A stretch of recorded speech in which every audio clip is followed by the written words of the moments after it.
কোরবানি দেওয়ার ক্ষেত্রে বিশেষ করে যখন ভাই ব্রাদাররা মিলে কোরবানি দেন তখন এরকম পরিস্থিতি তৈরি হয়। একটা গরুর দাম ধরেন 70,000 টাকা, তো এক ভাই তার উপার্জন অনেক কম, সেজন্য সে 5,000 টাকা দিছে, আর বাকি টাকা যেটা আছে সেটা হয়তো বাকি ভাইরা দিচ্ছে।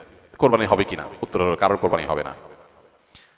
কোরবানিতে যে কোনো একটা পূর্ণ অংশ নিতে হবে, 7 ভাগের একটা পরিপূর্ণ অংশ, 7 ভাগের 1 ভাগ, 7 ভাগের 2 ভাগ, 3 ভাগ, 4 ভাগ, সর্বনিম্ন 1 ভাগ নিতে হবে। ভগ্নাংশ নেওয়া যাবে না, অর্থাৎ 1 ভাগেরও অর্ধেক নেওয়া যাবে না। 2 ভাই মিলে 1 ভাগ নিয়েছে, হবে না, তখন সেটা গোস্ত খাওয়া হবে। পশু জবাই হয়ে গেছে সহি পদ্ধতিতে, গোস্ত খাওয়া হবে, কিন্তু কোরবানি হবে না। কোরবানি বিশুদ্ধ হইতে হলে প্রত্যেককে পূর্ণাঙ্গ একটা ভাগ নিতে হবে। হ্যাঁ, এখন এমন হতে পারে যে এক ভাইকে আল্লাহ আর্থিক সচ্ছলতা দিয়েছেন, বাকিদেরকে দেন নাই, তো কি হবে? তখন সচ্ছল যিনি, তিনি তার পক্ষ থেকে কোরবানি দিয়ে বাকি সবাইকে সবার পক্ষ থেকে দিবেন, যে ঠিক আছে তোমার পক্ষ থেকে একটা শেয়ার, তুমি টাকা দিলা না, আমি তোমারটা দিয়ে দিলাম, এটা হতে পারে। অথবা আরেকটা হতে পারে যে ঠিক আছে তুমি অল্প টাকা কামাই করছো, মাত্র 5,000 টাকা আছে, তুমি টাকা না দিলে তোমার কাছে ভালো লাগতেছে না, তুমি টাকা দিলে তোমার কাছে খুশি হবে, তো সেক্ষেত্রে 5,000 টাকা তুমি আমাকে দিয়ে দাও, এটা কোরবানির শেয়ার না, আমি কোরবানিতে এটা লাগাবো, সেটা ভিন্ন বিষয়, বাট তুমি শেয়ার হিসাবে দিলে না, এটা হতে পারে। প্রবাসীরা অনেকে একটা কাজ করে, বিশেষ করে মিডল ইস্টে যারা থাকে, অনেক প্রবাসীরা কোরবানি ঈদের দিন নিজেরা একটা ছাগল জবাই করে। তো রুমে 5 জন থাকে, এখন 5 জন মিলে একটা ছাগল জবাই করলে ওই ছাগলের টাকা তারা ভাগ করে। এই যে এক ছাগলে কয়জন শরীক হতে পারবে, কয়জন কোরবানি দিতে পারবে? একজন, ভগ্নাংশ দেওয়া যাবে না। তাহলে একজন কোরবানি দিলে রুমের যে কোনো একজন কোরবানি দিবে, তো বাকি 4 জন তারা কি বসে বসে খাবে? গোস্ত তো সবাই খাবে, তো এই জন্য তারা 5 জন মিলে ভাগ করে টাকা দেয়।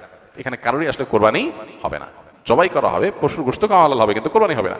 যদি কোরবানি হতে হয় তাহলে এমন করা যেতে পারে, 5 জন মিলে টাকা দিল একজনকে, দিয়া বললো ভাই আপনি মুরব্বী মানুষ, বড় মানুষ, বা আপনি যে কোনো কারণে আমাদের থেকে ভিন্নতর, তো এই টাকাটা আমরা সবাই তুলে আপনাকে দিলাম, কোরবানিটা আপনার তরফ থেকে আপনি দেন, সবটা একজনের হলো, গোস্তটা সবাই খাইলো। বা এই বছর আপনার তরফ থেকে হলো, পরের বছর আমরা আবার সবাই টাকা বসে দিলাম, ভাই আরেকজন হলো, টাকা আপনাকে দিয়ে দিলাম আপনার তরফ থেকে হোক, কোরবানিটা একজনের হবে। ঠিক একইভাবে গরুতে ভগ্নাংশ, এটার ভাগ এভাবে আপনার শরীক হওয়া যাবে না, পূর্ণাঙ্গ একটা অংশের শরীক হতে হবে, তারপরে কোরবানি বিশুদ্ধ হবে। কোরবানির সাথে আকিকা করা যাবে কিনা?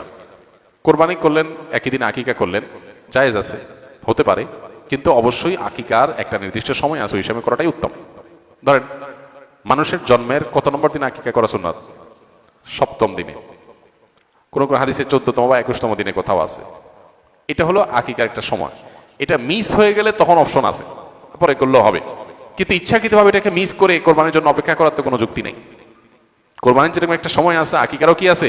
সময় আছে। আপনি বিলম্ব করে ওই পর্যন্ত নিয়ে গেছেন, সেটা তো অবশ্যই একটা ভালো কাজের লঙ্ঘন হলো, অন্তত মোস্তাহাবের খেলাফ তো অবশ্যই হলো, এটা অনুত্তম সন্দেহাতীত ভাবে। বাকি একই গরুতে আকিকা এবং কোরবানি দুইটা নিয়ত করলে সেটা হবে কিনা, এটা নিয়ে আমাদের মধ্যে মত পার্থক্য আছে।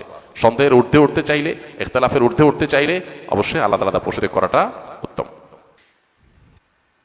বর্তমান জামানায় ইসলামিক গজলের মধ্যে বিভিন্ন থাম্বনেল ইউজ করা হয়, যা অনেকটা গান বাদ্যযন্ত্রের মতো, এই ধরনের গজল শোনা বা অনলাইনে রিলিজ দেওয়া যায় হবে কিনা? থাম্বনেল যেটা, এটা তো একটা পিকচার, এখানে বাদ্যযন্ত্রের ছবি দিলেই ওইটা শোনা হারাম হয়ে যাবে না। যদি ইসলামী গজল বা গানের কথাগুলোর ব্যাকগ্রাউন্ড সাউন্ডের মধ্যে যদি কোনো মিউজিক থাকে, মিউজিক বাজে সূক্ষ্মভাবে, তাহলে সেটা শোনা না যায়, গুনাহ, শোনা যাবে না। থাম্বনেলের মধ্যে ছবি কি দিচ্ছেন না দিচ্ছেন, থাম্বনেলে একটা তবলা ছবি দিয়ে দিলেন, কিন্তু ভিতরে প্লে করার পরে ভিডিওটা স্মুথ একদম খালি গলা গাওয়া হয়েছে, সেখানে কোনো মিউজিক্যাল ইনস্ট্রুমেন্ট ব্যবহার করা হয়নি, তো এটা হারাম হবে কেন?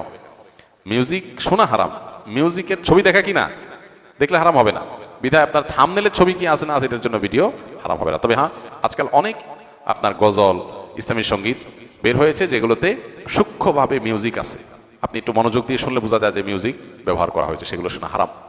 এগুলো আপনার খুবই সূক্ষ্মভাবে মানুষকে হারামের দিকে নিয়ে যায়। আমরা হয়তো ইসলামের কথা শুনে, আল্লাহর কথা শুনে, কোরআন হাদিসের কথা শুনে, ভালো কথা শুনে আমরা এগুলোকে শুনি, কিন্তু নিজের অজান্তে আমি হারামে লিপ্ত হয়ে যাচ্ছি। এগুলোর আমাদের সতর্ক থাকতে হবে। ফ্রেশ খালি গলায় গাওয়া হয়েছে এবং সেখানে মিউজিক্যাল কোনো ইনস্ট্রুমেন্টের ব্যবহার করা হয় নাই, শুধু সেগুলো আপনি শুনতে পারবেন। আল্লাহ আমাদেরকে আমাদের তৌফিক দান করুন। জাযাকুমুল্লাহু খাইরান। সুবহানাল্লাহি ওয়া বিহামদিহি, সুবহানাকাল্লাহুম্মা ওয়া বিহামদিকা।